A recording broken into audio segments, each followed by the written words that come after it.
Les héros ne portent souvent pas de cap. Ils écrivent leur destin unique, ils surpassent leurs doutes, défient la science, défient la normalité. Un départ n'est jamais un simple déplacement. C'est une rupture, un saut sans garantie, une décision qui engage toute une vie. Certains partent pour eux-mêmes, d'autres partent pour les leurs. Ils changent de pays, changent de règles et déplacent sans bruit le destin de toute une famille, de toute une communauté. Quitter un pays, puis un autre, puis encore un autre, c'est apprendre tôt à se tenir droit sans sol fixe, à avancer sans faveur particulière avec la volonté comme seul bagage. Ahmed Taoufik, notre histoire commence au Bénin, à Porto Novo. Elle se poursuit au Gabon où il grandit, puis elle traverse l'Atlantique aux États-Unis où il part étudier, se structurer, comprendre les règles du jeu. Elle finit par s'ancrer en France avec une forte présence au Bénin. Puis survient l'épreuve, corps immobilisé, une frontière nette entre l'avant et l'après. À cet instant, tout peut s'arrêter, ou tout peut recommencer. Il choisit de continuer. Il obtient la reconnaissance de ses pairs pour son style de travail et son leadership. Entrepreneur dans le sport, acteur associatif de haut rang, membre de la French African Foundation, il impacte le destin de milliers de jeunes. Ce parcours forge une force rare, une vision façonnée par plusieurs cultures, une solidité née du déplacement et de l'épreuve, une capacité à écrire son destin, qu'importe les surprises de la vie.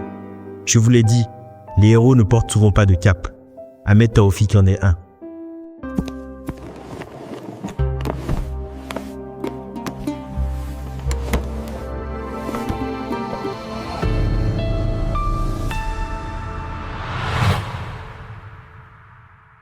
Eh bien, bienvenue Ahmed. Merci Miguel. Mais nous sommes ravis de te recevoir dans ce podcast iMigrant aujourd'hui. J'espère que notre échange sera fructueux, intéressant pour nos auditeurs. Et que deviens-tu après ce parcours? Qu'est-ce que tu fais aujourd'hui? Mais déjà, je t'avoue quelque chose. C'est mon premier podcast où je suis invité. Donc Okay. c'est un honneur déjà pour moi que tu me reçoives et je suis très heureux parce que c'est un format que j'aime beaucoup. Et je pense que les gens ont besoin de ça pour l'inspiration, pour vraiment, ça peut aider. Les histoires des gens peuvent t'aider toi à mieux construire ta propre histoire. Donc, je suis très heureux d'être là. Mais écoute, actuellement, je suis conseiller du ministre des Sports Benoît Dato au Bénin.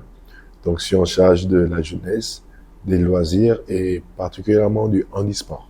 Ok, fascinant. Et ça, c'est le métier que j'ai aujourd'hui. Après, j'ai eu une grosse expérience aussi associative qui date depuis 16 ans. On aura le temps d'élaborer tout ça. Oui, je pense que j'ai commencé par la fin, mais évidemment, tu as eu plusieurs vies. Exact. Ça, c'est ce qu'il y a de plus intéressant chez toi, plusieurs vies, plusieurs aventures de vie. Je dirais même un destin unique, on en reparlera. D'où viens-tu? Comment se passe d'abord ton enfance? De quel contexte tu viens? Voilà. Je veux savoir qui est ce petit Ahmed de 7-8 ans, d'où il part, quels étaient ses rêves à cette époque? Nickel. Ben écoute, Ahmed Taoufik, comme tu le sais bien, originaire du Bénin, de Porto Novo. Et ton podcast m'inspire beaucoup parce que je pense que j'ai été migrant toute ma vie, en fait. Ça commence par mes parents qui ont immigré au Gabon très tôt. Et mon père était professeur de sciences, ma mère était commerçante. Et j'ai passé toute ma vie entre le Bénin et le Gabon. Okay. Voilà. Donc j'ai grandi au Gabon, une expérience extraordinaire. Et la beauté de mon parcours, c'est que j'étais au Gabon, je passais mon année scolaire et mes 3 mois de vacances, je les passais au Bénin. Donc j'ai vraiment baigné dans les deux cultures. Et une particularité, c'est que étant immigrant au Gabon, même si je me considère à moitié gabonais, à moitié béninois, étant immigrant au Gabon, mon père a toujours fait quelque chose d'extraordinaire, c'est qu'il nous obligeait à parler Yoruba dans la maison. Ce qui m'a permis aujourd'hui d'être pas déraciné. Je parle complètement Yoruba, mais mieux même que certains Yoruba qui n'ont jamais quitté le Bénin. Et du coup, j'ai grandi au Gabon. Je perds ma mère très jeune. Okay. Donc, je perds ma mère très très jeune. Mes sœurs, moi, l'a perdu très tôt. Et à partir de là, ma vie, c'est un peu plus compliqué que ce que c'était. Donc, c'était vraiment une vie normale avant le décès de maman. Et tu la perds à quel âge ta maman? Je suis aux environs de 7 ans, Okay. 8 ans. Et du coup, à ce moment-là, la vie s'assombrit complètement. C'était vraiment très, très difficile. Vraiment des moments où je savais même pas où mon avenir allait m'emmener, où la vie allait m'emmener. Et ce qui me sauve à ce moment-là, c'est un peu avant que ma mère décède, elle m'offre une paire de baskets. Ok. Elle m'offre une paire de baskets. Et c'était à l'époque où les gens qui portent, c'est pas comme aujourd'hui, la basket est devenue révolutionnaire où tu portes avec un costume. C'est vraiment à l'époque où tu portes une basket. C'était notamment une Jordan, qu'on appelle Jordan 6 Carmine. Et à cette époque, c'était les gens qui jouaient au basket qui portaient les baskets. Et donc, j'arrive à l'école, j'ai cette paire. Et tous mes amis disent, mais wow, tu as une Jordan 6, c'était très rare. Et du coup, tous mes amis disent, mais en fait, tu peux pas avoir cette paire et ne pas savoir jouer au basket, en fait. Sinon, t'es pas crédible. Et donc, c'est comme ça que je découvre le basket. Et ce qui était marrant à l'époque, c'est que ma mère qui m'offrait cette paire, je savais même pas c'était quoi. Elle avait acheté ici au Bénin à Missebo. À l'époque, c'est avant le Missebo qui a explosé, où tout le monde allait s'habiller là-bas. L'ancien Missebo, il fallait chercher. Voilà, le vieux Missebo où la chaussure était à 5000 francs. Et parce que moi, j'avais pas trop les moyens d'acheter les Jordan, le prix que ça coûtait à l'époque. Et donc, je me retrouve avec ça. Et je découvre le basket. Ok. Et ma mère décède un peu plus tard. Et du coup, j'avais l'impression que c'était une sorte d'exutoire. Voilà, de passation qu'elle me donnait en me disant, écoute, je suis plus là, mais cet outil-là que je te donne peut t'emmener loin. C'est l'impression que j'ai eu à l'époque, en fait. Et ça t'a amené loin. Et ça m'a amené, voilà, on a l'occasion de découvrir ça. Donc, c'est un peu ça, le Ahmed, le début d'Ahmed, quoi. C'est important que tu parles de ta mère, parce que dans ce podcast aussi, on sait l'impact des parents la manière dont ça structure nos vies, nos choix de vie, et même notre choix de migration, nos choix d'évolution. Moi, j'aimerais bien savoir un peu de ce que tu as eu comme enfance. Tu as parlé des leçons, de certaines difficultés qui peuvent être personnelles et certains enjeux que tu as connus. Mais ce passage-là de l'adolescence avec le basket, qu'est-ce que tu retiens? Quels souvenirs, par exemple, tu tires de tes premiers matchs, de tes premières interactions en tant qu'ado, jeune adolescent qui commence à découvrir le basket, qui se socialise? Voilà, tu étais toujours entre le Gabon et le Bénin, je suppose. Exactement. Voilà, j'aimerais que tu partages quelques souvenirs. En tant qu'ado, déjà, la première chose, c'est que le basket, c'est mon arme de paix. Donc, tu pouvais m'interdire tout, sauf que j'avais le basket. En fait, c'est le seul moment où j'étais joyeux, c'est le seul moment où j'étais heureux.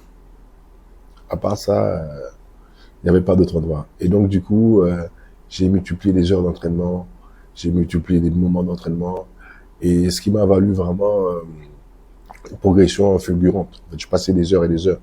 Et du coup, très tôt, mon adolescence, en fait, je rentre dans l'élite du basket dans tous les pays, que ce soit au Bénin ou au Gabon, en fait. Et à un très jeune âge, je commence à dominer. Tu joues à quel poste en général? Alors, je jouerais plutôt ce qu'on va appeler ailier fort. Ok. Voilà, inspiré par les époques Jordan, Kobe Bryant et tout. Et très, très fort en défense. Je peux même dire que j'ai révolutionné beaucoup de mouvements défensifs quand je grandissais au Gabon. Et du coup, j'ai cette enfance là où je performe énormément. Beaucoup de gens te diront au Gabon que j'étais l'idole de beaucoup de gens. C'est-à-dire, certains jeunes me voyaient comme ils voyaient Michael Jordan. En fait, j'étais un peu comme ils voyaient Michael Jordan ou Scottie Pippen, quelque chose comme ça, quoi. J'ai fait rêver beaucoup de gens. C'est une enfance remplie de joie au basket, de progression, que ce soit ici au Bénin ou au Gabon et dans d'autres pays où j'ai la chance de voyager à l'époque. Et je performe énormément, je progresse énormément. Et c'était des rencontres, des joies. Et j'ai découvert plein d'amis grâce au basket qui sont aujourd'hui comme des frères. Ok. Écoute, c'est bien. Et c'est justement la transition de cette époque vers la suite qu'on va aborder. Mais j'aimerais bien faire une parenthèse. Toi étant présent dans les deux pays, aujourd'hui Gabon-Bénin, on sait qu'il y a quelques mois, il y a eu une situation en particulier au Gabon, notamment auprès des Béninois qui vivent au Gabon. Moi, j'aimerais bien savoir, avoir ta lecture de cet épisode-là. Qu'est-ce que tu en as retenu? Et puis surtout, comment est-ce que tu vois les choses aujourd'hui et éventuellement, pourquoi c'est arrivé? Parce que nous, d'un point de vue migrant, béninois ou autre, il y a eu quelque chose de surprenant. Parce que souvent, on est peu habitué à ce type d'événement-là.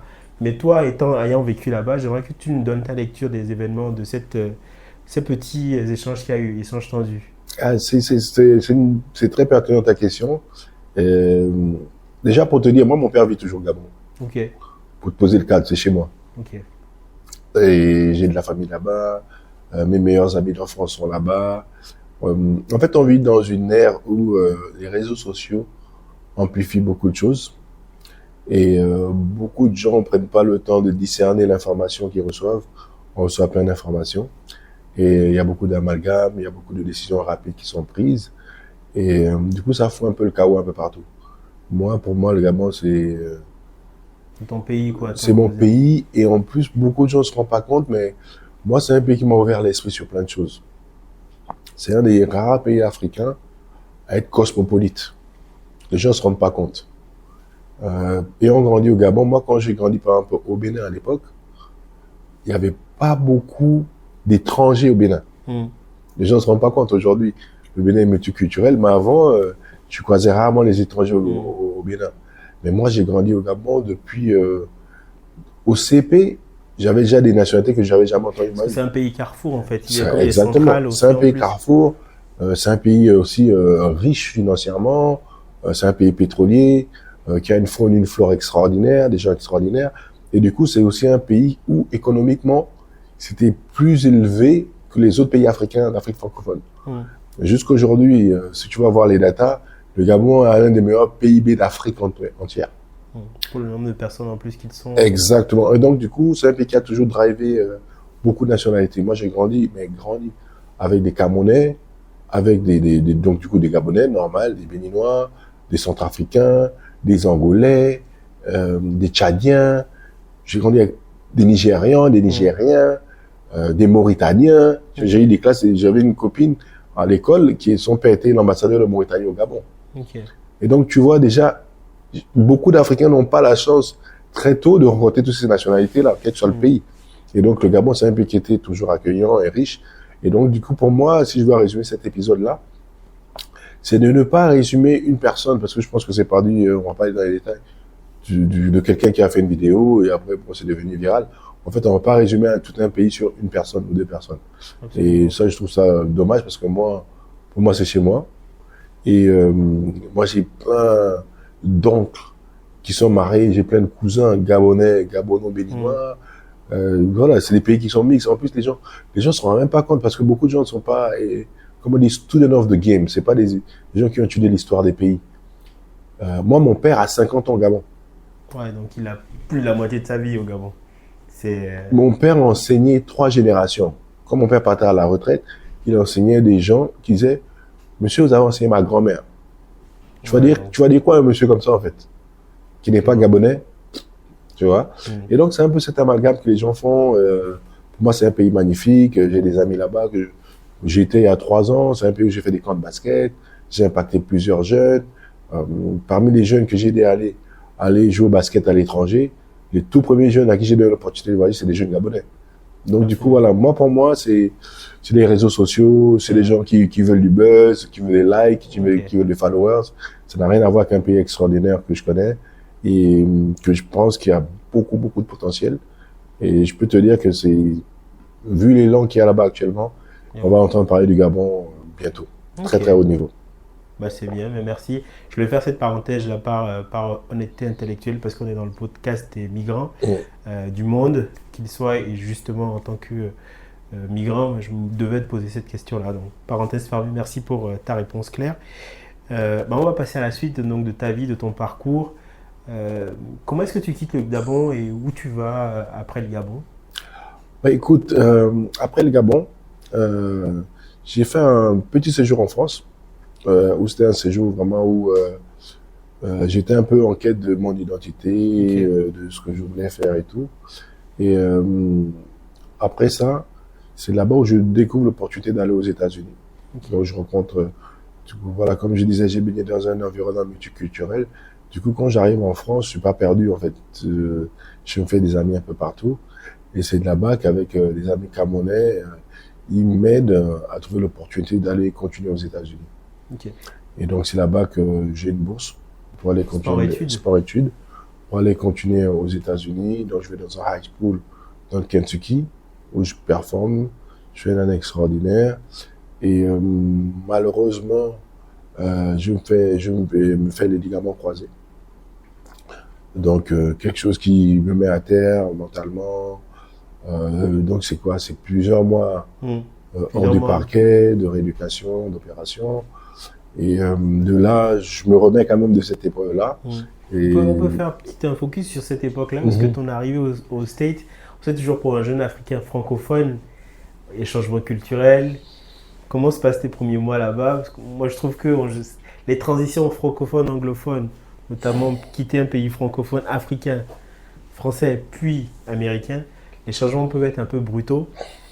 Je ne sais pas, comment est-ce que tu as vu les choses? Quels étaient tes premiers mois? Quels étaient tes premiers mois? Alors, avec le froid, les gens, la hype américaine, et puis évidemment, leur style de vie qui est très américain, quoi, on va dire. Ben, en fait, moi, il y a eu des transitions, mais j'ai pas vécu cette transition comme les autres personnes auraient vécu cette transition. En fait, si tu veux, moi, le basket, c'était toute ma vie, en fait.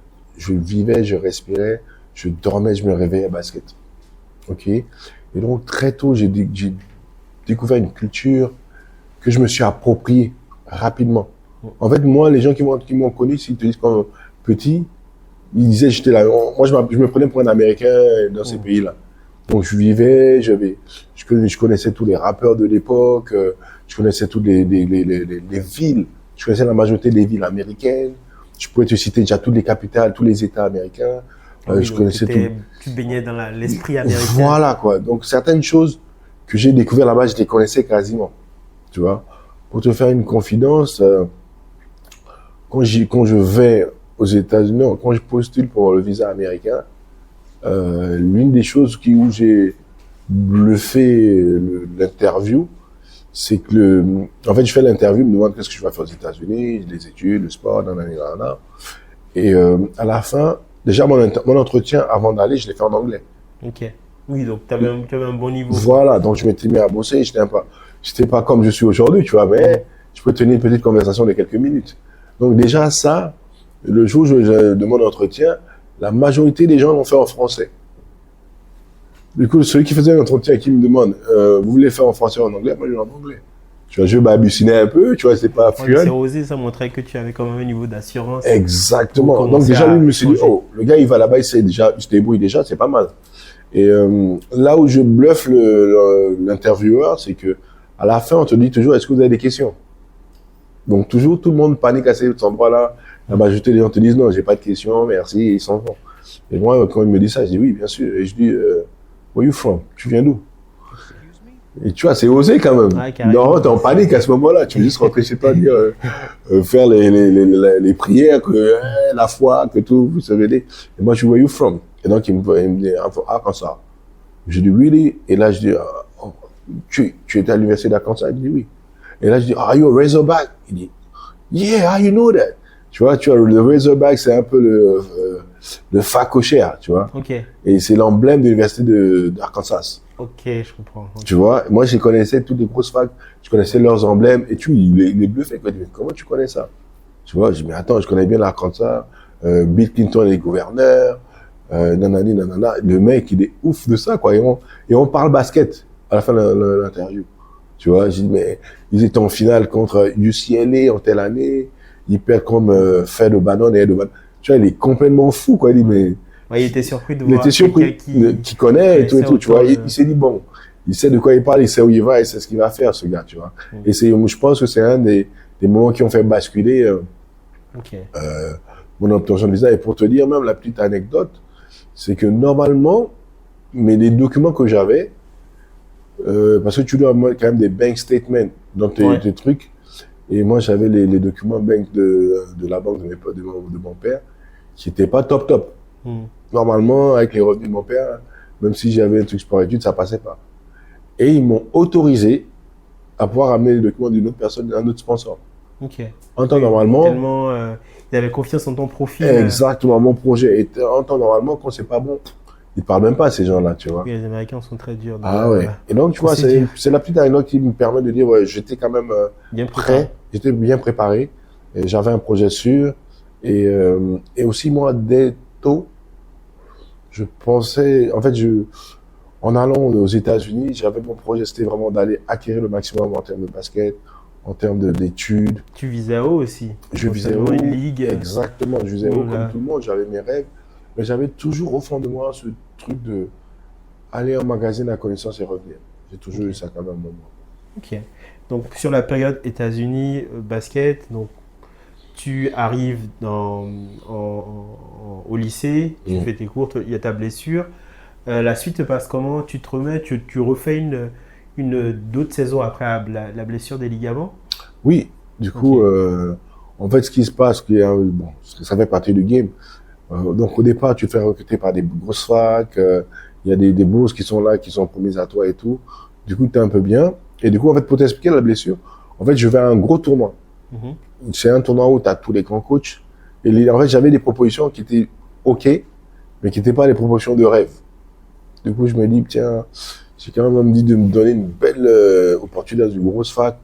Du coup, je vais être dans ce gros tournoi où tu as tous les prospects, tous les gros gars qui viennent.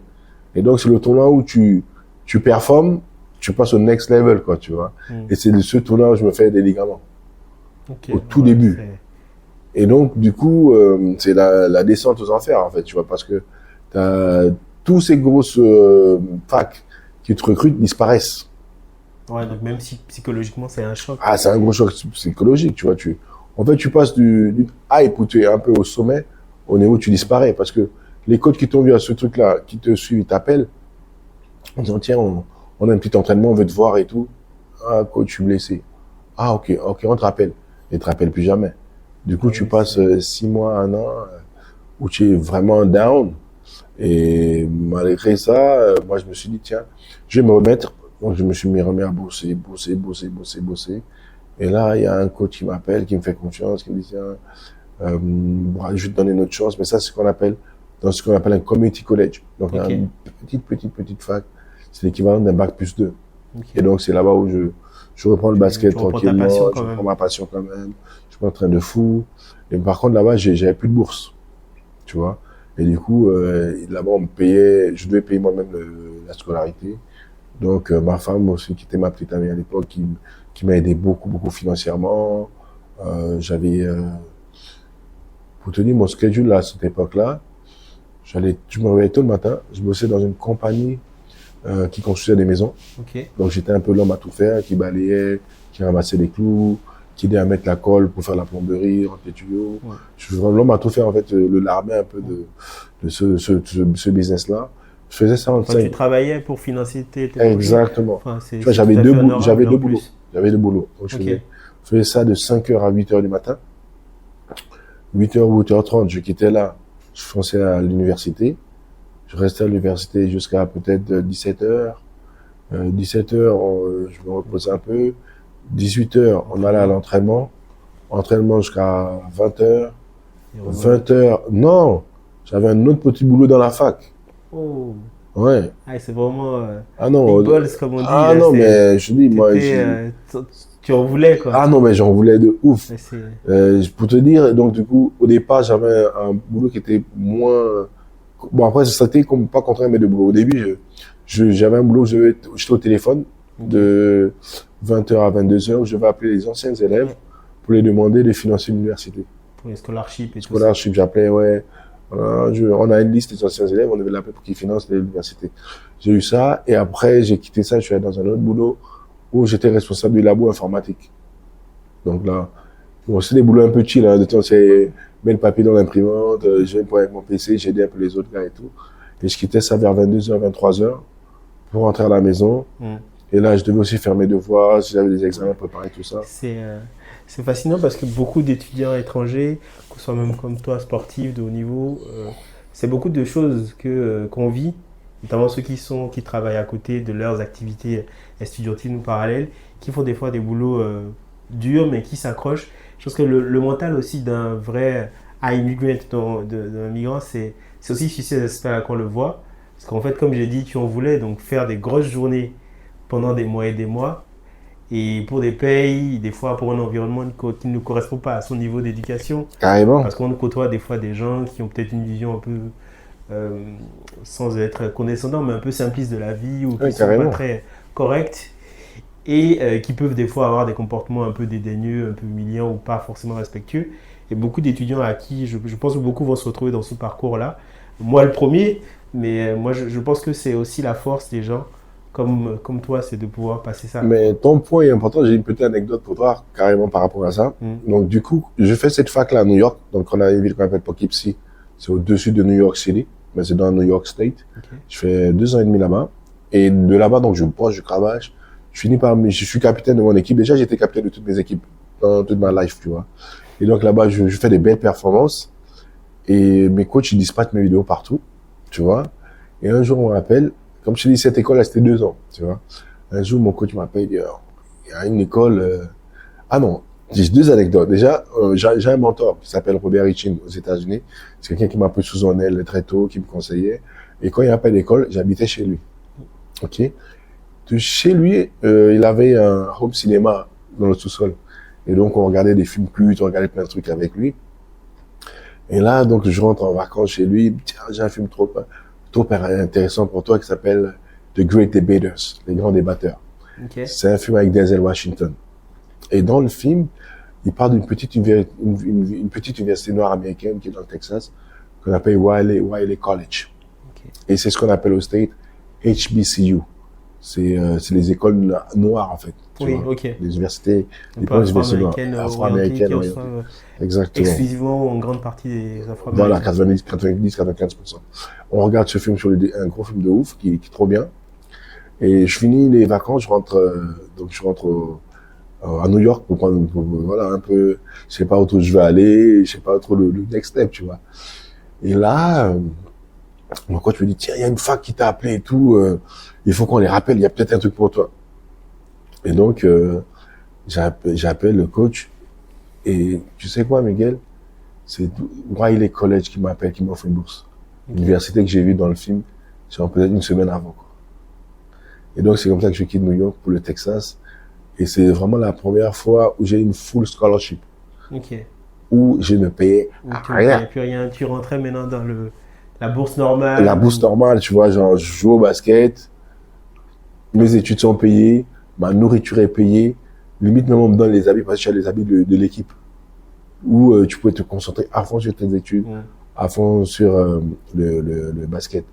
Et l'anecdote que je voulais te raconter, parce que par rapport au point que tu as mis sur la condescendance, c'est que là-bas, à un moment, après le film, il y a eu un boom d'étudiants qui arrivaient. Il n'y avait plus de place au campus. Il y a une hype, quoi. Il y a une grosse hype, tu vois. Et du coup, les basketteurs, on se retrouve à être logés dans un hôtel. C'est vraiment le kiff, tu vois. Donc, on avait une chambre d'hôtel où on vivait. Le matin, tu vas à la fac, tu rentres le soir. Plutôt que dans les dortoirs. Dans les dortoirs. Ouais, mec, c'était la belle vie. Tu fais comme tu veux, tu reviens le soir, ta chambre est nickel. Tu vois, tout est rangé, tout est propre, tout est cadré. Et du coup, je sympathise avec les gens de l'hôtel. Et ma dernière année, ils m'engagent dans l'hôtel. Donc, je jouais. Dans la dernière année, j'étais étudiant sportif. Okay. Mais j'avais fini ma partie basket. Okay. Et ils m'ont engagé et je bossais la nuit dans cet hôtel-là. Okay. Tu vois. Et du coup, c'était magnifique. Je fais ce qu'on appelle night audit. Tous les gens qui font et beaucoup d'étudiants ont fait ça. Ils connaissent bien. J'ai fait ça aussi. Ah ben voilà, tout le monde connaît. Plein d'étudiants, plein d'immigrants, en tout cas, on fait ce petit passage-là. Et donc, je faisais ça dans cet hôtel. Et mon tout dernier semestre, je fais le night audit. Et là, donc, je gère l'hôtel la nuit, tout ça. Et là, t'as une dame qui a des problèmes dans sa chambre. Tu vois?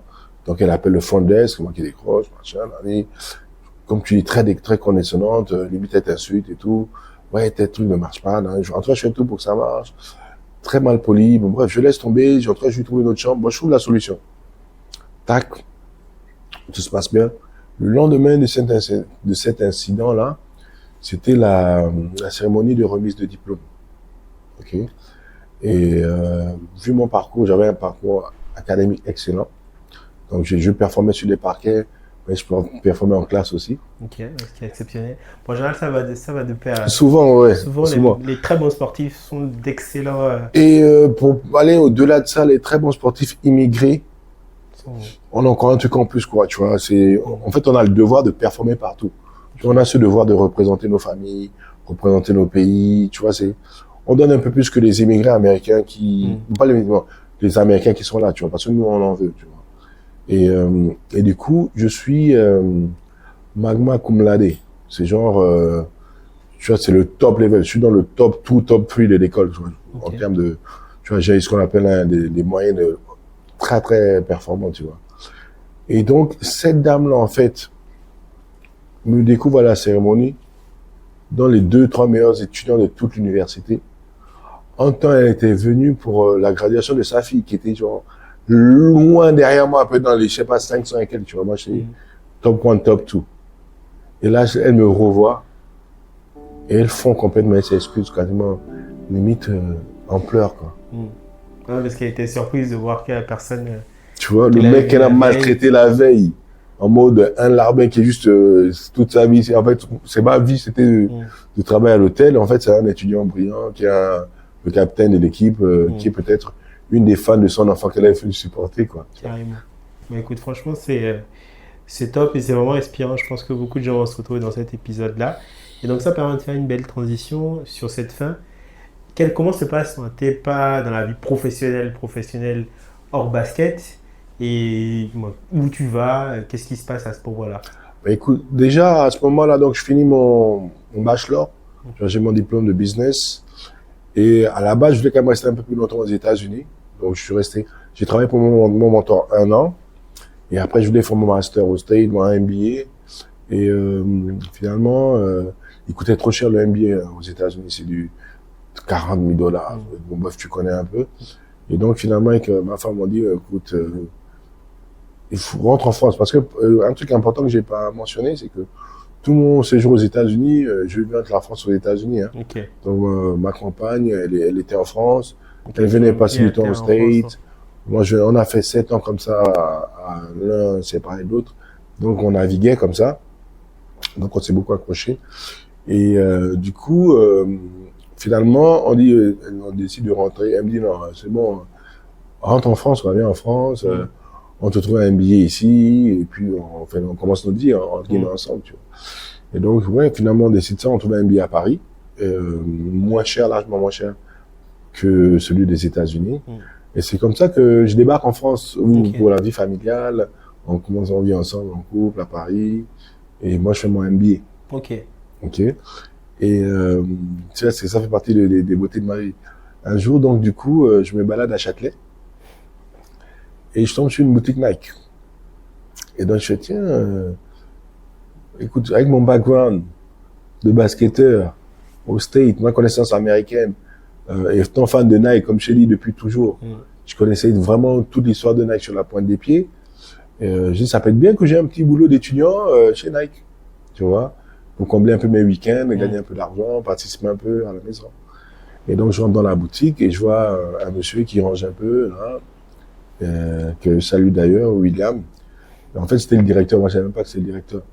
Et donc, moi, je vais vers lui. Je dis, ah, mais ça m'intéresse un peu de travailler ici et tout, les week-ends et tout et tout. Je dis, ah, mais là, je recrute pas actuellement, mais bon, si vous avez un CV de lettre de motivation, s'il y a quelque chose, je vous appelle, on verra. Je dis, il n'y a pas de problème. Je l'ai pas sur moi, mais vous me permettez de donner quelques minutes et je vous l'envoie. Il dit, bien, il n'y a pas de problème.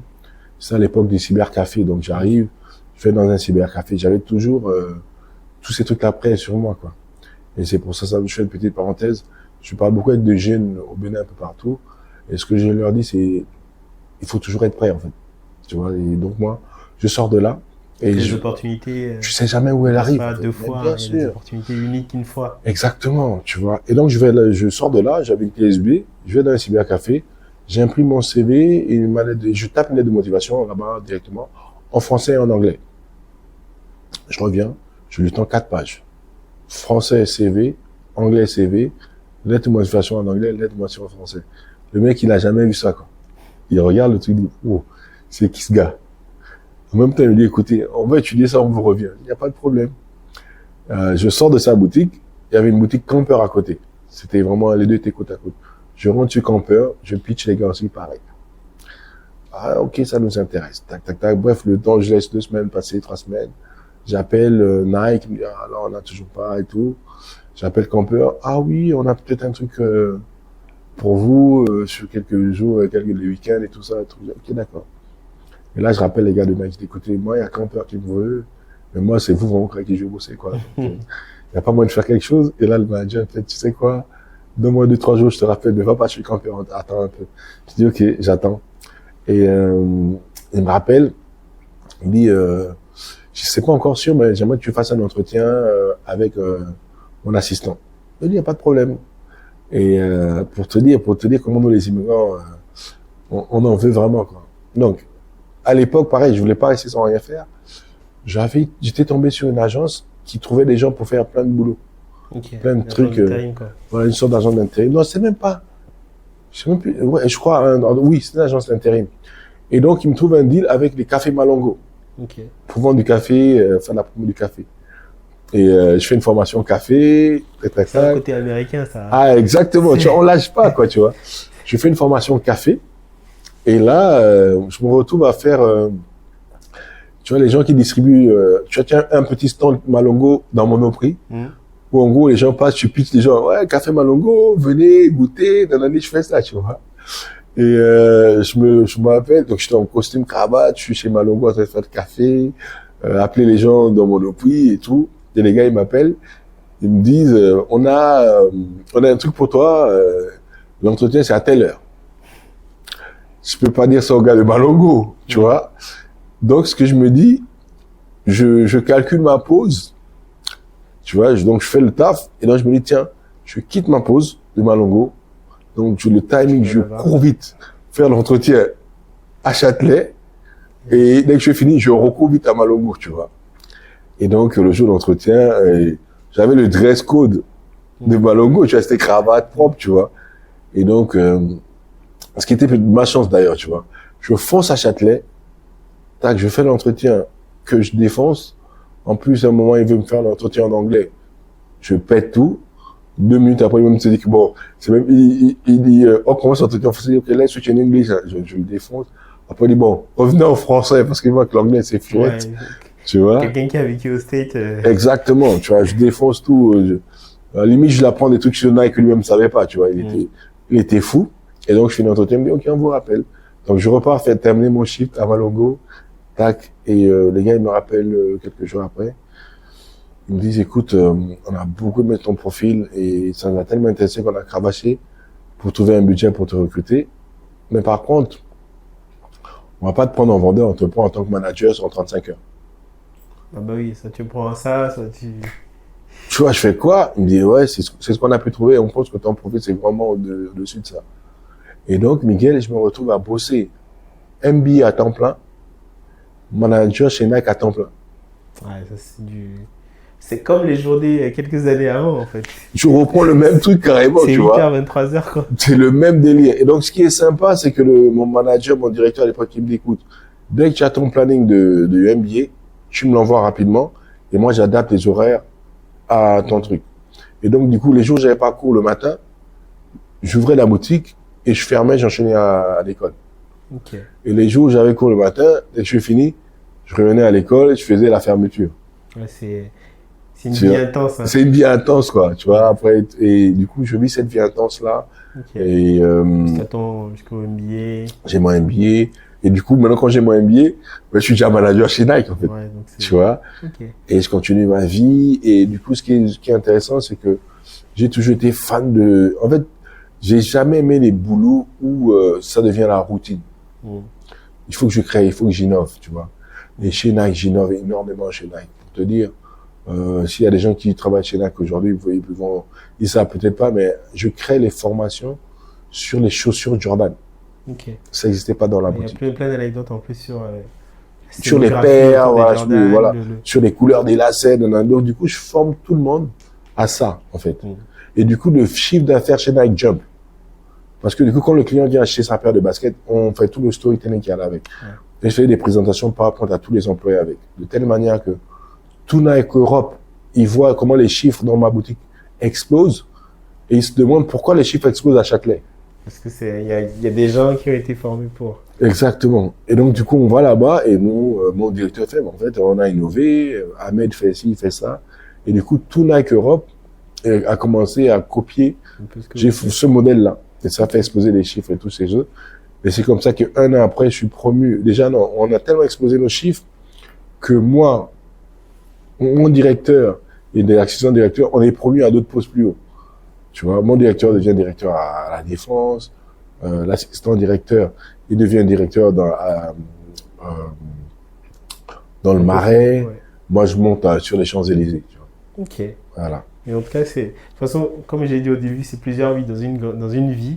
Je pense qu'on va, de toute façon, on aura le temps de reparler de Jordan, parce que je vais revenir sur cet épisode-là, et de ta passion pour les Jordan, Ouais. et Michael Jordan d'ailleurs. Mais fast forward, parce que dans ton parcours, je pense que ce MBA-là t'ouvre beaucoup de portes, beaucoup d'horizons. Je sais qu'entre-temps, tu commences des activités associatives, des projets perso, parce que tu aimes toucher à plein de choses. Voilà. Pour moi, la transition aussi vers cette période-là, j'aimerais bien que tu en parles de façon euh, spécifique, en allant sur les choses qui t'ont marqué et les histoires un peu qui t'ont touché. Enfin, la manière dont tu commences à t'intégrer dans la vie associative là-bas, et tout doucement dans un autre pays dont tu vas parler, que je ne spoilerai pas. Ok. Mais écoute, en fait, tu sais, moi, ma vie, c'est une succession de miracles. Et, tu sais, en off, on a parlé de foi. J'ai une foi inébranlable. Et je crois sincèrement qu'on n'est pas ici juste pour être ici. En fait. Et malheureusement, beaucoup de gens passent à côté de leur purpose, de leur but dans la vie. Et je pense que j'ai beaucoup de chance d'avoir compris mon but dans la vie très tôt. Et j'ai eu beaucoup de miracles, moi, dans ma vie, en fait. Tu vois, les miracles, c'est pas seulement marcher sur l'eau. Carrément. Oui, je vois de là où tu veux en venir. Tu vois ce que je veux dire? Mais, oui, tout à fait. Il y a plein de miracles. Et mon engagement associatif, en fait, c'est un devoir, c'est un but dans la vie, et c'est quelque chose que si je le fais pas, en fait, je romps mon pacte. Je t'explique. Si tu te rappelles bien, je t'explique que mes parents n'ont pas beaucoup de moyens. Absolument. Tu vois. On vivait bien, je vais pas non plus dire que j'étais le plus pauvre et tout ça. Mais une situation délicate, quoi, voilà, des fois. Mes parents ne peuvent pas m'envoyer aux États-Unis, surtout après la mort de ma maison, tu vois. Et à l'époque, je fais un pacte avec Dieu. Je fais avec ma foi. Et à l'époque, je parle, en tout cas, je sais pas si on peut parler de Dieu ou pas, mais je préfère dire ça. Et en gros, ce que moi je promets à Dieu, je dis, écoute, moi je veux un miracle. Je sais que dans la vie d'aujourd'hui, là, les moyens que mes parents, c'est impossible pour un gars comme moi de réaliser le rêve que j'ai eu depuis petit.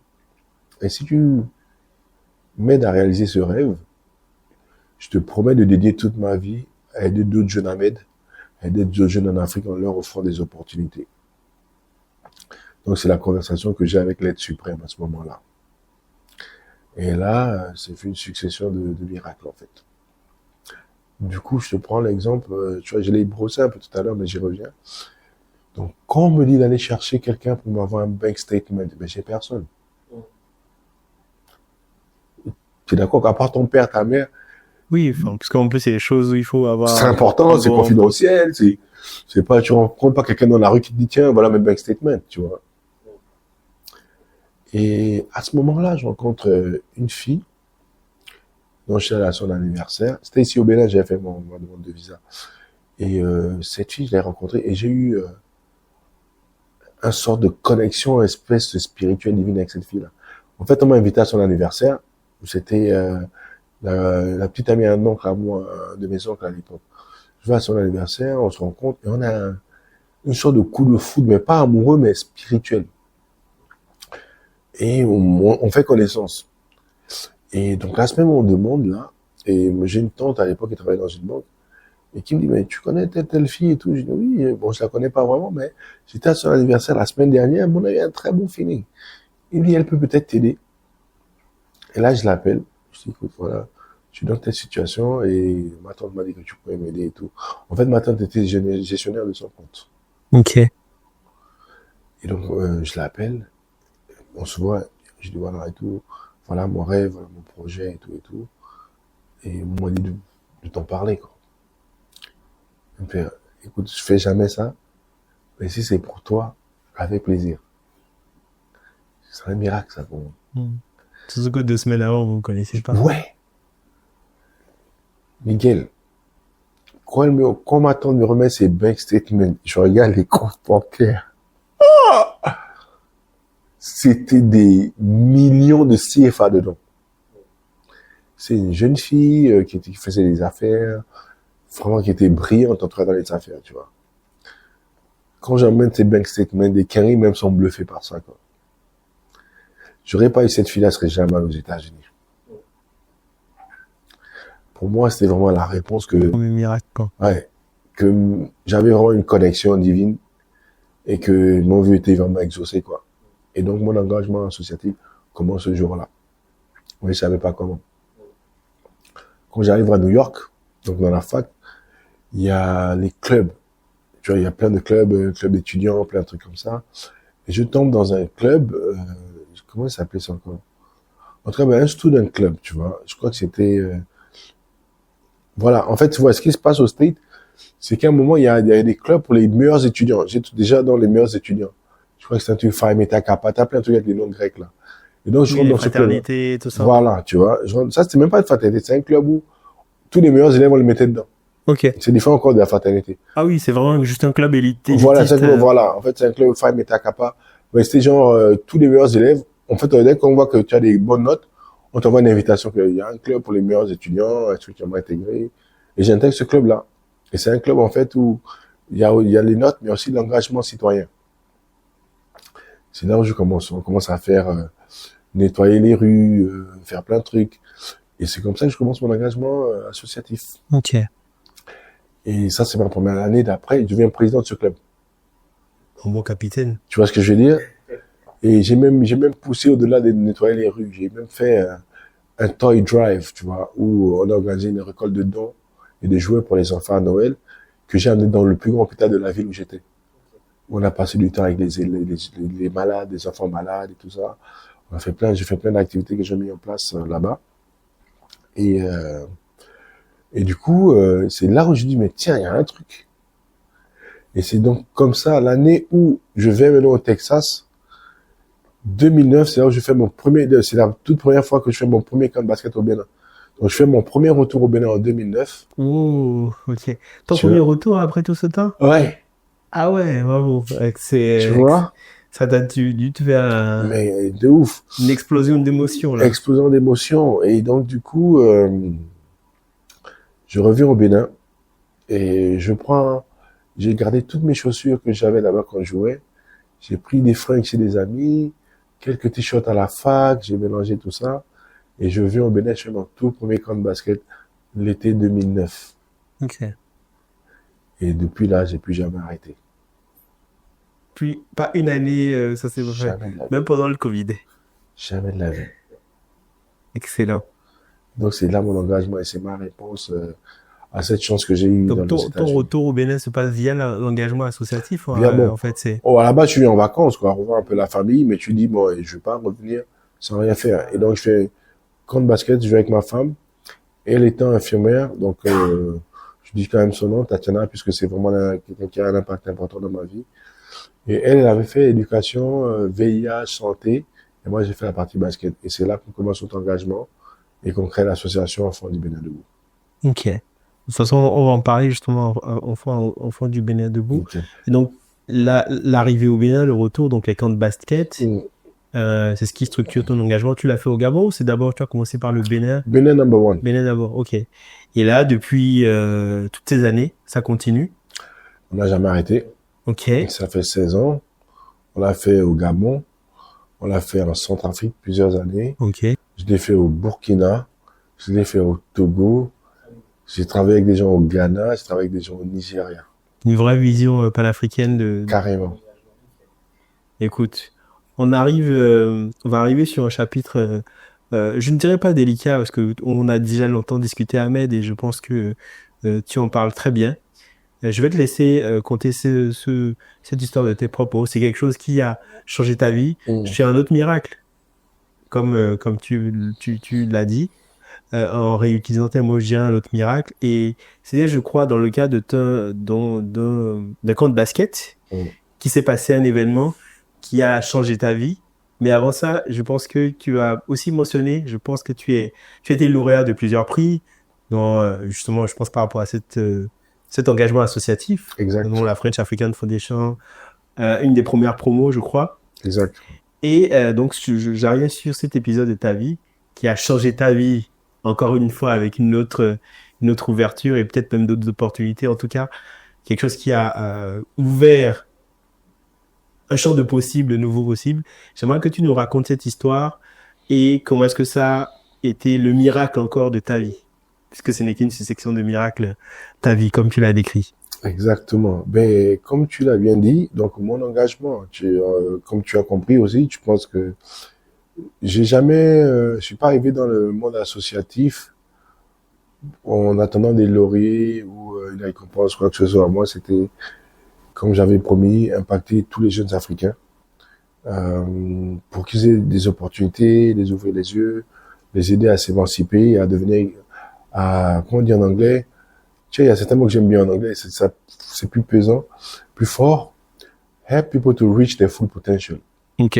Tu vois? Ouais. Aider les gens à vraiment devenir qui sont vraiment censés être, à aller à 100% de qui ils doivent être, tu vois. C'est un peu ça mes objectifs dans la vie. Et le fait d'avoir sillonné l'Afrique, impacté en Afrique, impacté en France, j'ai peut-être mentionné, mais j'ai fait des camps de basket aussi en France. Ok. J'ai aidé plein d'orphelins en France. J'ai fait des camps de basket dans des écoles en France.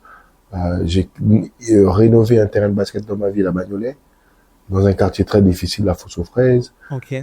Donc voilà, j'ai œuvré dans les 2 continents, pour pas dire dans les 3 continents, parce que il y a des jeunes qui impactent aussi en Amérique du Nord. Et donc, grâce à tout ça, j'ai pu être sélectionné par le top 100 des 100 jeunes qui impactent l'Afrique et la France et l'Europe. Exceptionnel. Très exceptionnel. C'est vraiment la définition du migrant qui réussit. Oui, carrément, qui quoi. réussit son purpose. Et je tiens quand même à te dire qu'on était 100, il y a eu 3000 candidatures quand même.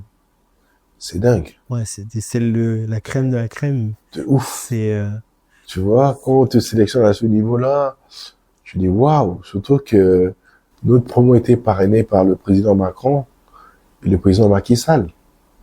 Tu vois, qu'ils sont quand même des grands hommes qui ont impacté le pays, tu vois, les 2 continents. Donc, on se retrouve à faire une grosse conférence à Paris, une grosse conférence à Dakar. Et ben, tout ça m'emmène à un autre niveau, quand même, tu vois. Là, tu touches le high level, tu vois. en termes de contact. En termes de contact, en termes de réseau. De contact pour encore plus d'engagement associatif. Mais carrément. Tu vois, tu te retrouves quand même à avoir des conversations avec Emmanuel Macron. Tu te retrouves quand même à être assis, à faire un check avec Macky Sall, le président du Sénégal. Tu vois, j'aime taquiner mes amis sénégalais en disant que j'ai mangé le meilleur chep qui ait jamais existé, c'est le chep de la présidence du Sénégal. Tu vois ce que je veux dire? Même il y a des Sénégalais qui ont jamais mangé le chep à Dakar, à la présidence, tu vois. Et non, du coup, je me retrouve quand même à ce niveau-là. Et voilà, du coup, en 2022, comme tu dis, donc j'organise un projet qui m'a vraiment impacté. C'est un projet avec l'ambassade de France, que je salue au passage, qui ont soutenu plein de projets au Bénin dans le sport. C'est un projet qu'on lance entre l'ambassade en partenariat de l'ambassade de France et mon association Enfants du Bénin Debout, qui s'appelle Amazon du Bénin Debout. Donc, du coup, c'est une succession de camps de basket dans 9 ou 10 grandes villes du Bénin, itinérantes, et pour impacter les jeunes filles grâce au sport. Okay. Donc, je fais la première phase à Ouida, ça se passe bien. La deuxième phase à Parakou.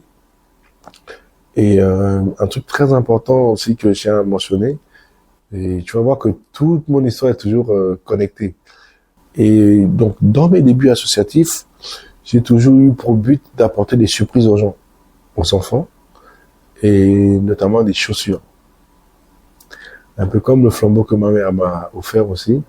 Ah, très bon, très bon. En fait, il y a un lien. Je te promets, Miguel. Et donc, quand je fais mes camps de basket, j'ai toujours ce côté où je ramène des chaussures. Je me bats comme un fou pour amener des chaussures aux enfants. Parce que pour moi, comme ma mère m'a tendu cette perche-là, je vais tendre cette perche aux enfants. Je sais que c'est pas facile pour les enfants d'avoir cet outil-là. Et je me suis toujours promis d'offrir cet outil-là aux enfants. Donc, j'arrive, comme par hasard, Emmanuel Macron, il est à Cotonou à ce moment-là, en 28 juillet 2022, 28 juin. Donc, on le reçoit à Cotonou, tout se passe bien. Et le lendemain, du coup, je vais monter sur Parakou pour offrir ces chaussures aux enfants. Et les chaussures étaient avec moi ici à Cotonou. Et j'ai toujours eu quelque chose, je me suis toujours dit un truc, faut jamais promettre aux enfants sans livrer. Et du coup, ce soir-là, en fait, je décide d'aller à Parakou parce que je voulais pas que les filles se retrouvent le lendemain. Et c'était la date que j'avais promis que je vais donner les équipements, les chaussures. Je voulais pas que cette date-là passe. C'est comme ça qu'il est passé l'équipement-là. Et donc, du coup, je décide de prendre la route la nuit pour aller à Parakou, pour leur livrer. En fait, je voulais que quand ils se réveillent le lendemain matin, je sois là avec les chaussures. Du coup, mon chauffeur habituel n'est pas là. Je prends un autre chauffeur pour y aller. Et le chauffeur arrive, je lui ai filmé, il a son permis, il est habitué à conduire, tout se passe bien. Et on prend la route un peu tard ce soir-là. Et vers les cours de 2 heures du matin, ce 29 juillet-là, j'ai un accident très grave, très tragique, à quelques kilomètres de Parakou, où à nouveau ma vie bascule complètement. Je me rappelle, on est à Dassa, je m'endors, on est à Dassa, on mange, je mange un peu du tchatchanga, qui est une viande que j'adore, et je m'endors à côté de mon chauffeur, et je dors. Next thing you know, je suis dans un tonneau. La voiture tourne plusieurs fois sur elle-même. Et au départ, je me dis, quand je suis conscient de m'être endormi, je me dis d'abord que je suis en train de faire un cauchemar. Un cauchemar, ouais. Tu vois, je suis en train de faire un cauchemar dans la voiture et que je vais me réveiller, je serai là assis, le gars est en train de conduire, je lui dis, hey mec, j'ai fait un cauchemar. Ça devient un peu plus long. Et le cauchemar devient long. Et à un moment donné, la voiture arrête de tourner. On est vraiment upside down, la tête en fait en bas. La voiture complètement écrabouillée. Le chauffeur en panique. Moi qui essaie de bouger, j'arrive plus à bouger. J'essaie de lever mon bras, il lève pas. J'essaie de bouger, mon pied il bouge pas. J'essaie de me sortir de la voiture. J'arrive à rien faire. Et là, je me dis, c'est pas un cauchemar, c'est la réalité.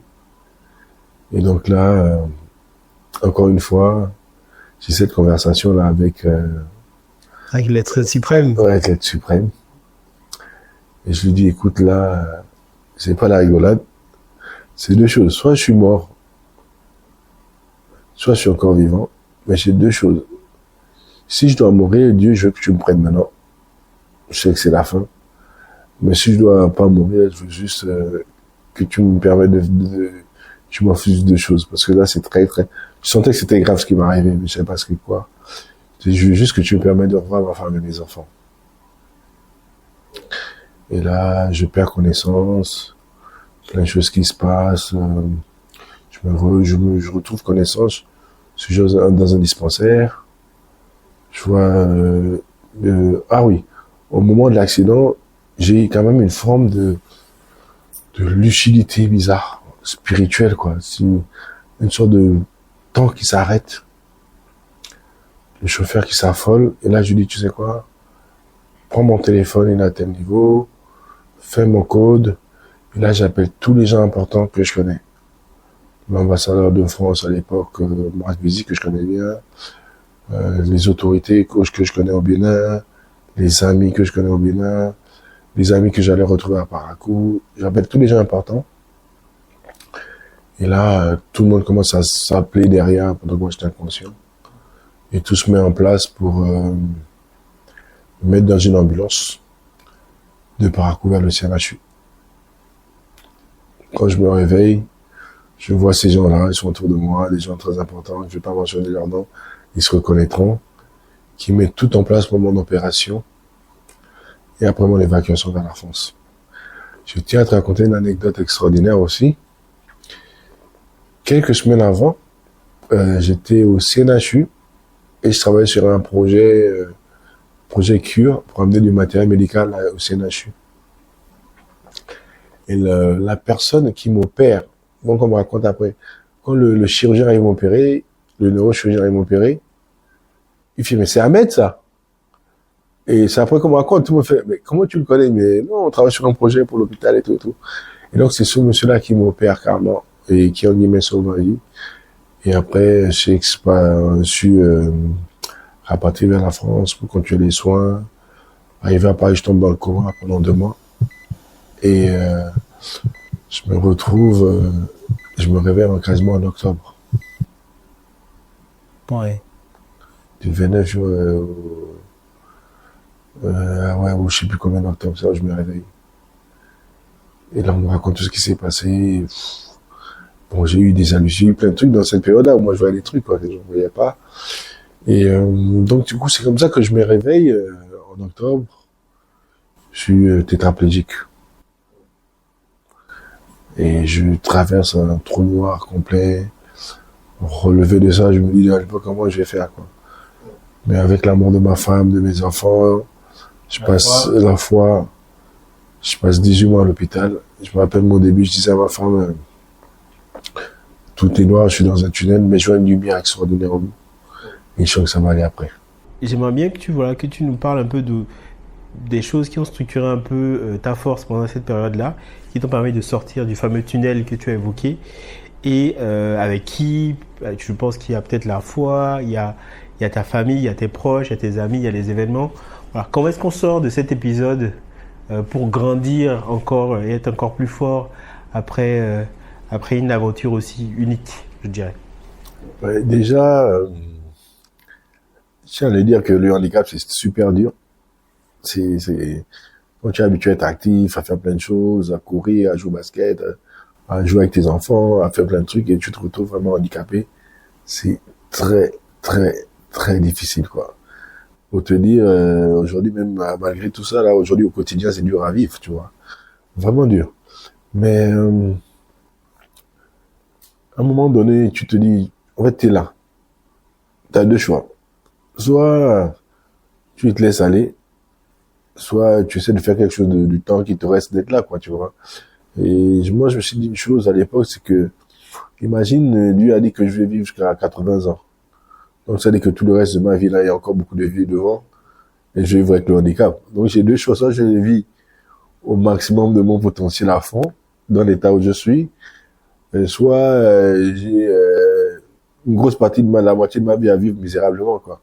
Donc, l'idée, c'est comment tu vis comme tu as envie de vivre malgré la situation. Mais donc, on repart au début du tunnel, comme je te dis. Moi, c'est ma femme, quoi.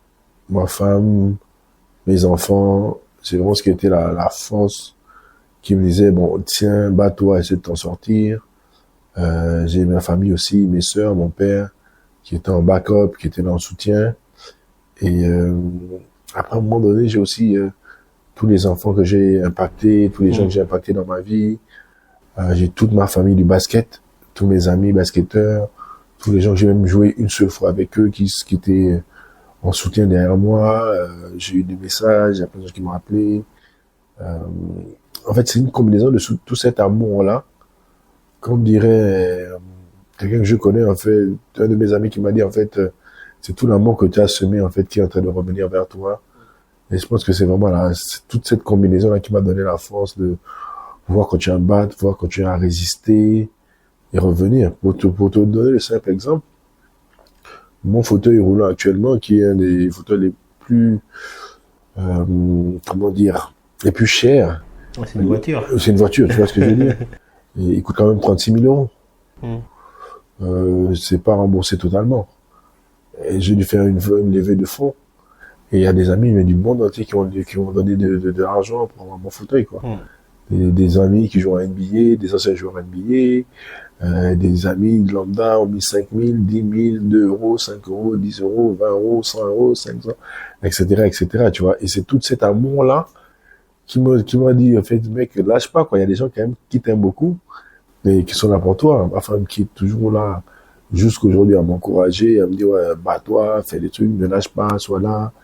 Les enfants sont là, ils comptent sur toi, tu es un exemple. Mes sœurs, tu vois, tout le monde, en fait, toutes ces combinaisons.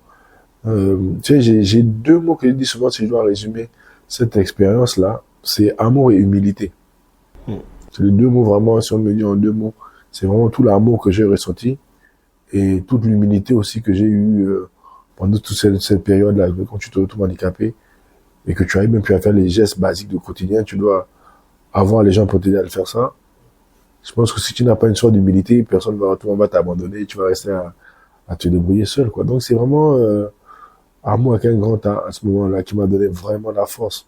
Juste pour te mettre un peu dans le cadre, Miguel, quand je sors du coma, en fait, quand un être humain est dans le coma pendant longtemps, quand il sort, il a perdu quasiment toutes les fonctions de son corps.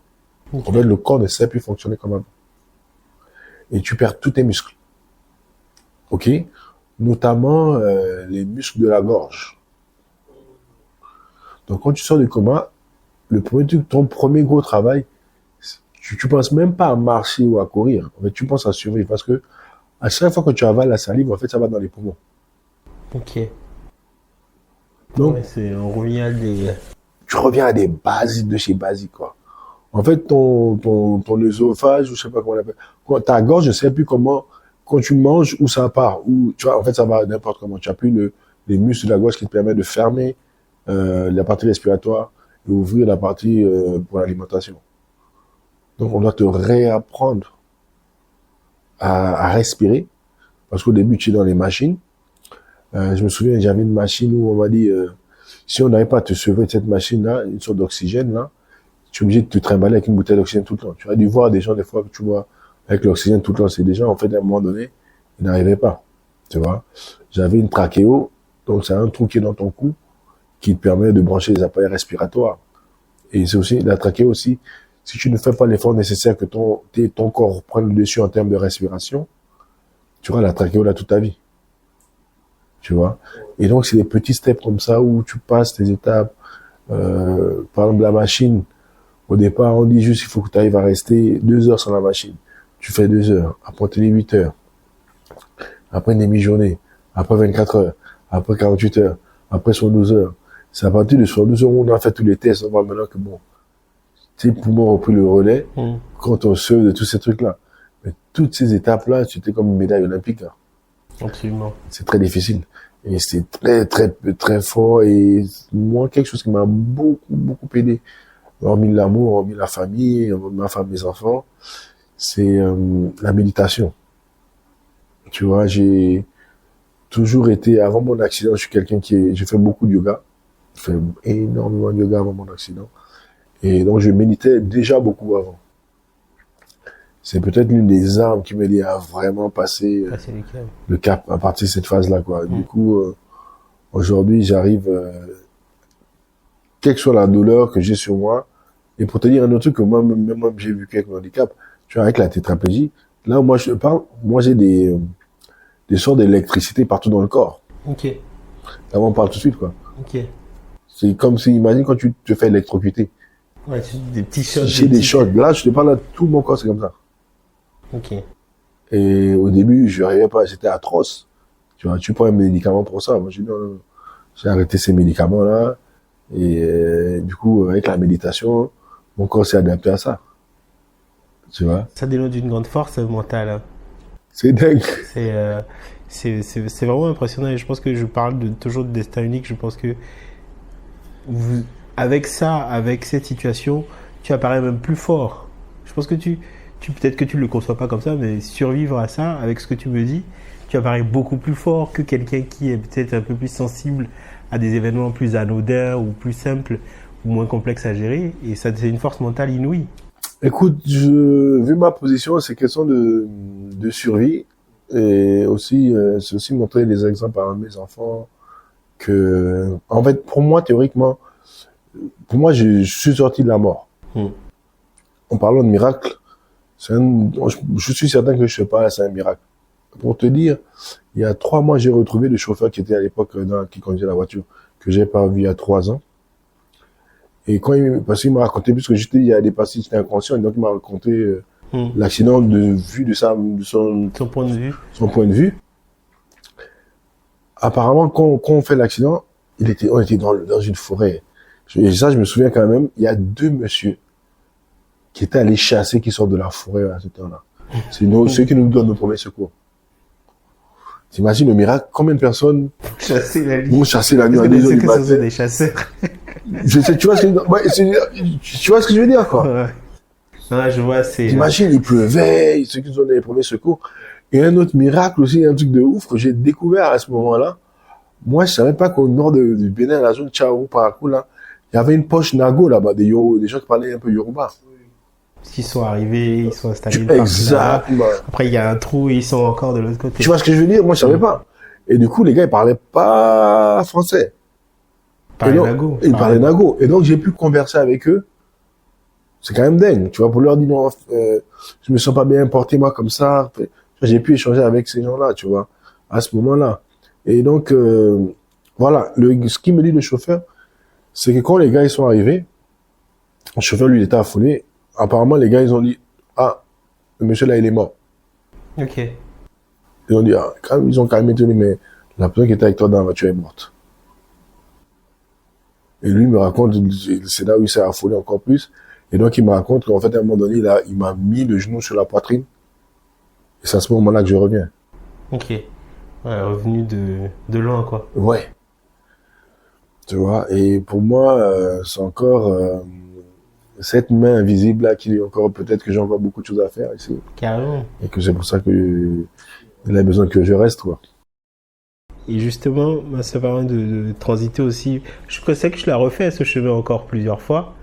Et tu l'as refait il y a pas longtemps. Exact. Pour aller, parce qu'on me l'a conté en travaillant sur toi, on en a parlé, que tu as même dit, bon, je vais te laisser te raconter parce que j'ai eu la primeur des infos aussi, mais en refaisant ce chemin, qu'est-ce qui t'a traversé l'esprit et comment est-ce que tu as dit aux gens là-bas, parce que tu es allé refaire une action, parce que ton engagement associatif ne s'est pas arrêté, au contraire, il a continué. Et en refaisant ce chemin-là, tu as parlé de miracles là-bas. Dis-nous ce qui s'est passé dans ta tête, comment tu as parlé aux gens là-bas et... En fait, déjà, pour t'expliquer, pour la première chose, c'est que ma femme voulait plus que je revienne au Bénin à la base. Ce qui est normal. Parce qu'elle se dit, la dernière fois que je t'ai laissé partir, t'étais, entre guillemets, normal. T'es revenu dans le coma, tu es revenu quasiment mort. Donc, on a cette psychose dans la famille où peut-être que là, si je passe, c'est la bonne et je reviens plus. Donc, c'était difficile. Bon, par contre, elle a voulu que tout ce qui est sanitaire, tout ça soit avoir une assurance que rien ne peut m'arriver là-bas. Mais moi, je tenais quand même à revenir pour fermer la boucle. Parce que pour moi, si je revenais pas, comme si j'avais été quelque chose en suspens. Et donc, déjà avant de retourner à Parakou, ma première mission, je voulais aller sur le lieu de l'accident. Je repartais sur le lieu de l'accident. Ok. Tu vois, où j'ai vu, où, entre guillemets, où on a été, où tout s'est passé. Ouais. Voilà. Et j'ai même pu retrouver les vieux, là. Tu vois. Mais ils n'étaient pas chez eux, il y avait leurs femmes et tout, on leur a donné des petits cadeaux et tout. Et en fait, si tu veux, comme je t'ai dit au début, moi, cette mission, c'est ma mission. Et il était important pour moi de repartir sur ce lieu et de briser, entre guillemets, ce cycle-là pour reprendre les activités. Et le truc qui est encore plus dingue, c'est que maintenant, la majorité de nos activités sont focus à Parakou, quoi. La ville nous a donné un hectare. On a créé un nouveau terrain de basket tout neuf à Parakou, en partenariat avec l'ambassade de France. Au moment où je suis en train de te parler, on est en train de lancer une bibliothèque. Ok. Les murs sont déjà montés. La semaine prochaine, je lance une levée de fonds pour compléter parce qu'il nous manque un peu de fonds pour finir la bibliothèque. Je lance une levée de fonds la semaine prochaine pour finir cette bibliothèque-là. Et donc là, maintenant, on a développé un centre Enfants du Bénin Debout à Parakou, quoi. Ok. Bah justement, avec l'association Enfants du Bénin Debout, tu peux nous en dire plus? Comment est-ce que c'est créé avec ta compagne, avec tes proches? Et ce qu'elle fait aujourd'hui? Ben, Enfants du Bénin Debout, déjà, un truc important, il faut donner à César ce qui appartient à César. C'est Tatiana qui choisit le nom.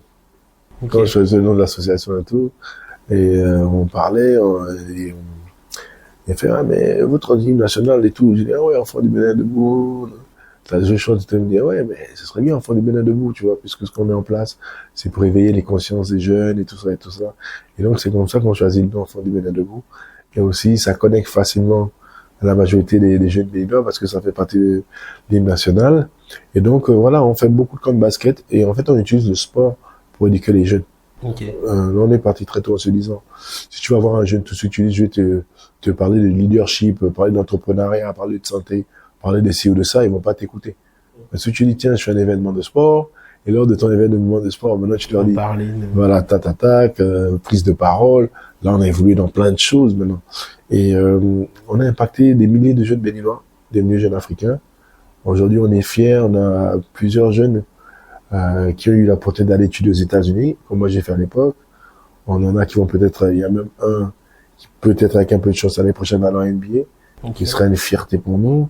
On en a qui sont à l'université, des garçons comme des filles. Qu'on a sur le territoire qui, grâce au basket, ont structuré leur vie. Il y en a qui sont profs de PS. Il y en a qui sont dans les ponts et chaussées. Il y en a, en tout cas, il y en a qui ont fait leur petite vie. Mais ils te diront tous aujourd'hui l'impact qu'Enfants du Bénin Debout a eu dans leur vie. Et aujourd'hui, j'ai aussi ce côté patriarche où certains m'appellent pour des questions X ou Y. Tu es un ancien maintenant. Je suis un ancien maintenant, et donc je suis dans ce transfert-là. Et un OG. Un OG, tu vois ce que j'ai dit. Et donc c'est ça. Donc en fait, maintenant, on continue. Là maintenant, le centre qu'on est en train de développer à Parakou, la partie basket drive plus de 200 gamins quotidiennement, de 4 ans, non même de 3 ans à 22 ans. Ça c'est la tranche d'âge qu'on a.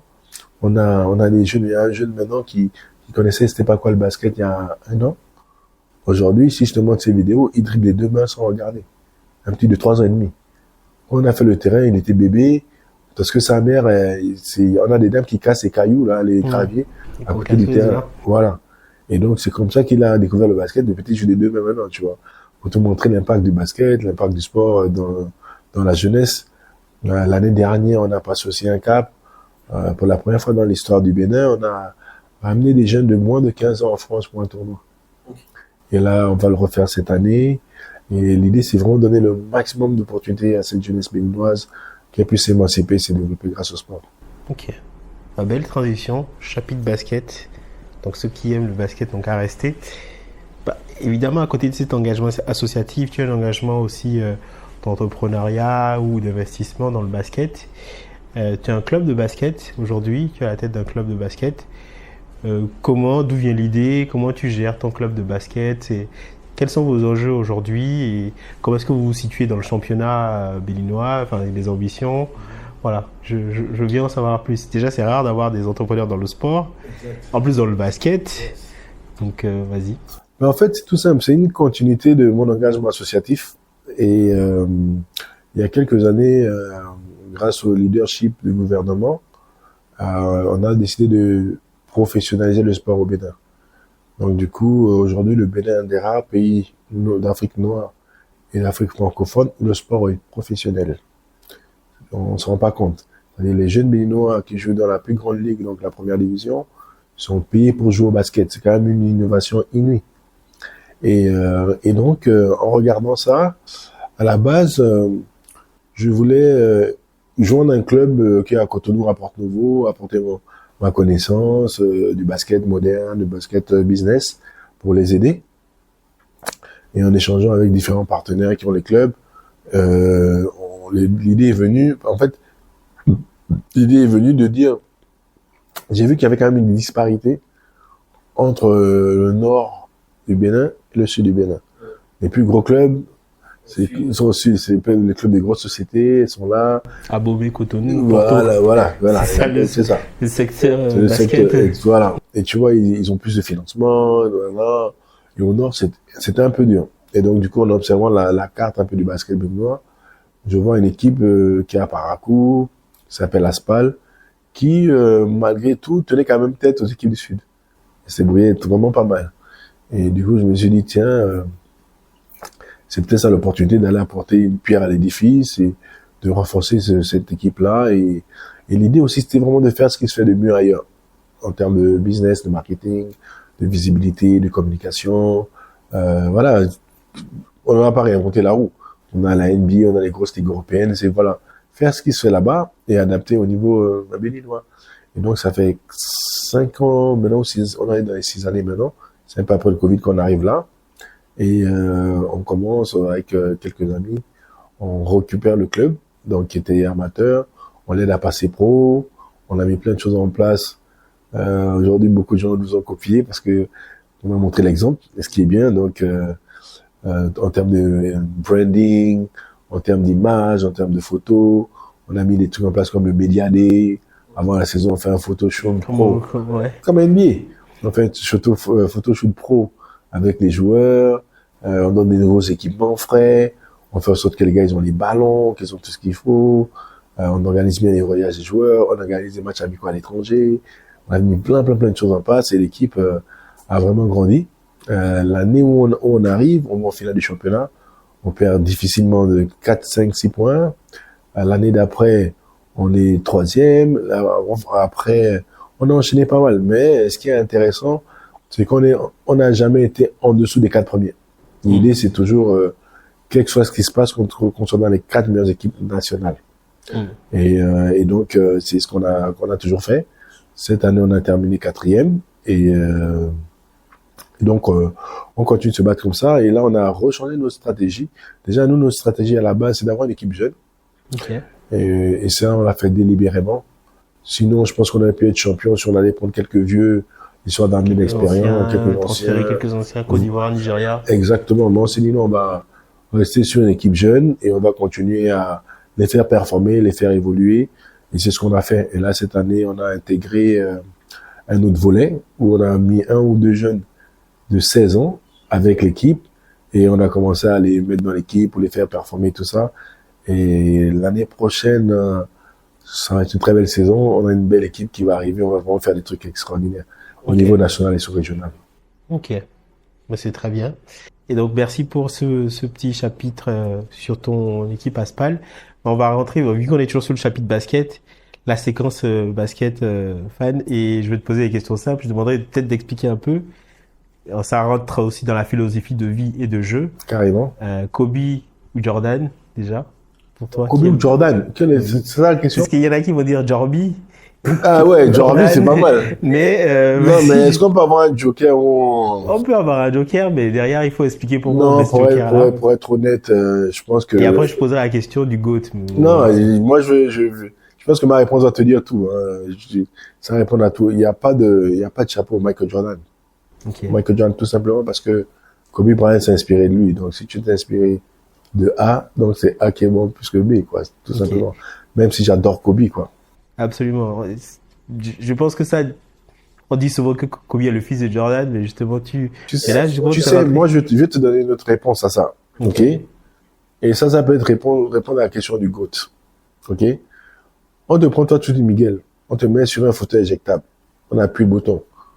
Pouf, tu décolles. Tu atterris en Amazonie. Ok? Dans la forêt. Tu demandes qui est le GOAT. Même les gars d'Amazonie vont te dire Michael Jordan. Absolument. C'est-à-dire, c'est le seul homme sur Terre, en tout cas sportif, que même dans les forêts les plus profondes, les gens, ils ont entendu ce... Attends, pour le truc, tu peux même aller dans une forêt voir un gars qui parle avec un maillot Jordan qui passe à côté de toi. Donc, il n'y a même pas idée. Et les gens se rendent pas compte, en fait, c'est au-delà du basket, en fait, Jordan. Tu vois, la Dream Team, tous ces trucs-là. En fait, c'est devenu des icônes, les chaussures. Tu peux pas passer... Il y a des gens aujourd'hui qui connaissent la marque Jordan qui ne savent même pas c'est la norme. Tu vois? Donc, non, c'est Jordan. Donc, il n'y a pas photo. Il n'y a pas photo. Et pour la petite histoire, dans mon portable, j'ai le numéro de son fils. Et c'est un ami à moi. Ouais. Marcus Jordan. Ouais. Parfait. Ben donc, ça me permet de bifurquer. Et avant, mon premier gros match aux États-Unis, Michael Jordan était dans les gradins. Parce que j'ai joué la même année que son fils. Tu as joué devant Michael Jordan? Yes. Ah, mais je pense que le GOAT, alors, t'as vu. Mais entre lui et un autre GOAT, alors, ça me permet de poser d'autres questions parce que je vais après transiter sur un autre sport. Que penses-tu de LeBron et de son héritage, en fait, en termes de basket? Toi qui as vu un peu l'évolution du basket aux États-Unis, pour toi, quel est l'héritage? Parce qu'aujourd'hui, on peut clairement se dire que LeBron a impacté une génération de basketteurs en termes de longévité, mieux que Jordan. Et pour toi, quelle est la trace qu'il laisse? Est-ce que lui aussi peut éventuellement titiller la place de GOAT? Parce que peut-être que dans 30 ans, ce sera lui dont on verra les maillots en Amazonie. Qui sait? Possible, mais en tout cas, ce qui est sûr, c'est que LeBron James, en fait, quand tu as fait du basket de haut niveau, tu peux comprendre qui est LeBron James. Le basket de haut niveau est dur, mon gars. Et ce mec-là, il a amené ça à un autre niveau. Les trucs qu'il fait aujourd'hui à son âge, c'est du jamais vu. Et pour moi, le GOAT reste Michael Jordan, mais après Michael Jordan, c'est LeBron James, quoi. Ok, même avant Kobe pour toi. Ouais. Ok. Ah, c'est. Ouais, franchement. C'est osé de dire ça. Ah oui, non, Kobe, c'est. En fait, Joker, là. Hein? Et tu me fais le Non, cœur, je vais t'expliquer. En fait, Kobe, pour moi en tout cas, Kobe a ramené autre chose. Et le seul truc que Kobe a, si on doit faire un classement mental de GOAT, Kobe est GOAT numéro 1 pour moi. Tu vois, c'est ce qu'il appelle le Mamba mentality. En fait, c'est toute une autre philosophie, en fait, ce truc. Tu vois ce que je veux dire? Mais Kobe n'a pas jusqu'à 40 ans. Kobe a quand même terminé avec des blessures. Les derniers souvenirs de Kobe, c'est on le portait malgré le mental d'acier qu'il a eu, malgré tout ce qu'il a eu, il n'a pas eu la même longévité que LeBron James en fait a eu. Que tu le veux ou non, certaines statistiques, il a peut-être gagné plus de titres, mais certaines statistiques, LeBron James c'est peut-être fait de trucs qui vont jamais être égalés dans le monde, hein. En termes de nombre de points, en termes de longévité. Pour te dire simplement, en termes de longévité, le plus long c'était quand même Abdul-Jabbar. Et le record qu'il avait mis, tout le monde disait que ça c'était impossible à battre, ce record de match, record de points, record de ceci. LeBron a battu ça de large. Et ça m'étonnerait qu'on puisse rebattre ça. Je te prends un autre exemple pour te montrer comment LeBron James c'est super fort. Michael, est-ce que tu sais la pression que c'est que quand tu es au lycée, tout le monde dit que tu es the chosen one? Absolument. Que tu prends le courage de taper de tatouer sur ton dos, sur tout ton dos, the chosen one, l'élu. C'est pas n'importe qui peut avoir ce courage-là. Dans un monde où on sait qu'il peut avoir des blessures, il y a eu des entre guillemets chosen one qui ont fait 2 saisons, on n'a plus jamais revu. T'imagines le courage, le coup que ça donne, tu te dis c'est moi l'élu, et tu écris ça sur tout ton dos, et tu vas maintenant, tu performes à ce niveau-là. C'est juste dingue. Absolument. Désolé, te fends le cœur. Non, mais écoute, je respecte, hein, c'est un point de vue, en tout cas bien argumenté. Pour faire écho au courage, je pense que c'est aussi le courage, la force. Dans l'aspect sportif, on retrouve quand même beaucoup de choses que les gens parcourent, la force, survivre à des situations tragiques, les blessures. Donc, pour moi, c'est quand même respectable. Une dernière question sportive et après, on va peut-être passer au divers parce qu'on n'y échappe pas. Et CR7 ou Messi, Barcelone ou Madrid, il faut se positionner. Ça, c'est la question de Joker 2. Ça n'a rien à voir avec le podcast. Mais c'est mon podcast, je fais ce que je veux. Je pose les questions que je veux. On est chez toi. Voilà. Vas-y, je t'en prie. Alors, vas-y, donc c'est quoi la question? Madrid ou Barcelone, CR7 ou Messi. De toute façon, l'un dans l'autre. Madrid ou Barcelone, moi, c'est PSG. Ah bon? Okay. Ouais. Les nouveaux venus, quoi. Les enfants. Non, les enfants, il n'y a pas de problème. Mais les enfants deviennent grands. Absolument. Et là, on a montré ça. Quelques Champions League. Après, si ta question était obligatoire de faire un choix, honnêtement, je regarde le foot, j'adore le foot, mais quand je pense à Real Madrid, moi, je pense beaucoup à Zinedine Zidane, tu vois. La facilité, sa manière de jouer, l'aisance qu'il avait. J'en parlais même hier, il me fait penser à un Federer, sa beauté des gestes. Donc, étant fan de ce mec-là, de ce qu'il a fait, je dis Real de Madrid. Si tu m'obliges à choisir un club espagnol. Non, ça fait plaisir. Donc, je t'offrirai un verre en point. Ah, merci beaucoup. Ça fait plaisir. Écoute, parfait. Et pour finir, dans ton parcours de migrant, je pense que tu as eu beaucoup de choses, la musique, éventuellement. Est-ce que tu écoutes de la musique? Je peux pas vivre sans musique. Ok. Et pour te dire, c'est bien que tu me poses cette question parce que la musique est l'une des choses qui m'a permis de surmonter mon temps à l'hôpital. Ouais. Quand j'étais à l'hôpital, ma famille, donc ma belle-sœur, la sœur de ma femme, et son mari m'ont offert un Google Cast. Ouais, en tout cas, c'est la petite boîte Google où avec 10 heures dedans, tu peux écouter de la musique et tout. Ça m'a fait énormément de bien et ça continue à me faire du bien. Et même, j'avais fait quelque chose qui m'a aussi beaucoup aidé à l'époque, c'est que quand les soignants venaient pour m'aider le matin, je leur demandais quel genre de musique ils aimaient, et c'est ce que je mettais. Une sorte de maître. Voilà, et du coup, c'est attends, parce que je salue déjà même tous les soignants, c'est des métiers difficiles, et des fois, c'est aussi des êtres humains, des fois les gens venaient avec certaines frustrations, mais dès que je mettais une musique qu'ils voulaient, automatiquement ils étaient chill, et ils me soignaient le mieux possible, et ça se passait bien, quoi. Et aujourd'hui, je peux pas vivre sans musique. Quel est le dernier album que tu as écouté? Alors, je suis un OG. J'ai vraiment du mal avec la nouvelle musique. C'est trop triste. Par contre, là, je suis à fond dans le rap ivoire. Ok. Là, je suis à fond dans le rap ivoire. Vas-y, drop des noms. J'ai écouté Imra.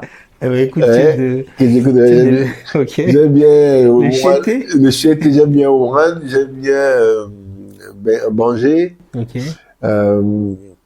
après, je suis beaucoup dans la musique ancienne, de hip-hop avant, Les années 2000. Nas, Jay-Z, années 2000, R&B, toute cette époque-là. De temps en temps, je tombe sur un ou deux nouveaux gars dont j'aime bien le flow, que j'écoute et tout. Après, je suis beaucoup jazz, Ok. je suis beaucoup aussi symphonie.